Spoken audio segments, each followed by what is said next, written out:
On va s'intéresser aujourd'hui à l'histoire tragique du tout premier président du Togo, Sylvanus Olympio. C'est une histoire qui commence avec l'espoir immense de l'indépendance de son pays, mais qui se termine par un assassinat. L'histoire d'un homme qui est littéralement tombé pour son rêve. Et pour bien comprendre le choc, commençons par la fin. L'image est brutale, directe. Le premier président d'un pays tout juste libéré, assassiné juste là, devant l'ambassade des États-Unis. C'est une scène qui va marquer au fer rouge l'histoire du Togo et même de toute l'Afrique. Alors, la question est évidente. Pourquoi ? Pourquoi un acte aussi violent, si peu de temps après l'indépendance ? Ce n'est jamais un hasard. Pour comprendre, il faut qu'on remonte un peu le temps, qu'on regarde de plus près le projet que Sylvanus Olympio portait pour son peuple. Justement, qui était Sylvanus Olympio ? Et c'était quoi, au juste, ce fameux rêve d'indépendance qui, semble-t-il, lui a coûté la vie ? On est en 1960. Un vent de liberté incroyable souffle sur l'Afrique. Le Togo, comme d'autres, célèbre son indépendance. Mais pour son tout nouveau président, Sylvanus Olympio, une simple indépendance politique, de façade, ça ne suffit pas. Lui, il refuse tout compromis avec l'ancien ordre colonial. Et ce qui est fascinant, c'est à quel point sa vision est radicale. Il ne veut pas moins qu'une souveraineté totale.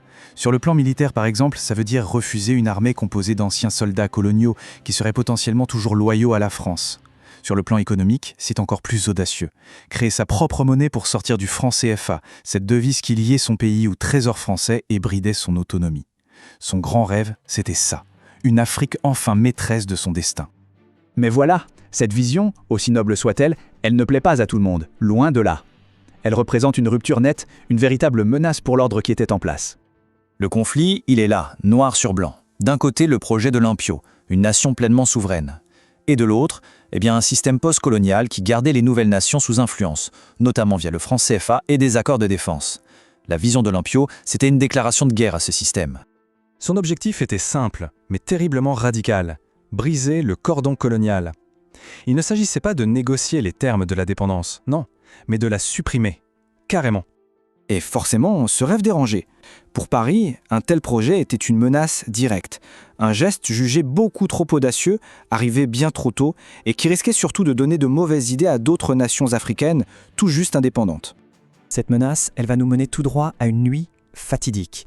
Retournons aux toutes dernières heures de Sylvanus Olympio. Le récit de ces dernières heures fait froid dans le dos. Le soir du 12 janvier, des soldats encerclent sa résidence. Il comprend le danger, il s'échappe en pleine nuit. Son objectif, l'ambassade des États-Unis. Il pense y trouver un refuge inviolable. Mais à l'aube, il est découvert et abattu, froidement, juste devant le portail. L'assassinat d'Olympio, ce n'est pas seulement la fin d'un homme. Non, c'est un tournant majeur pour le Togo et pour toute l'Afrique. C'est un précédent absolument terrible. Pour la toute première fois, le dirigeant d'une nation africaine indépendante est éliminé par un coup d'État. Le message envoyé au reste du continent est brutal, sans équivoque. Les rêves d'indépendance totale se payent au prix fort. Très vite, une question se pose et elle brûle toutes les lèvres. Qui a armé ces soldats ? Qui avait le plus intérêt à voir Olympio disparaître ? Forcément, les soupçons se tournent rapidement vers la France, dont les intérêts étaient directement menacés par la politique d'Olympio. Mais au-delà de la question des coupables, il reste une interrogation, beaucoup plus profonde. Cet événement a complètement détourné le cours de l'histoire du Togo. Quel chemin le pays aurait-il pris si son premier président n'avait pas été assassiné si tôt ? Ça, on ne le saura jamais. Mais la question, elle, continue de résonner. Et elle nous rappelle le prix immense qui a été payé pour un rêve d'indépendance totale.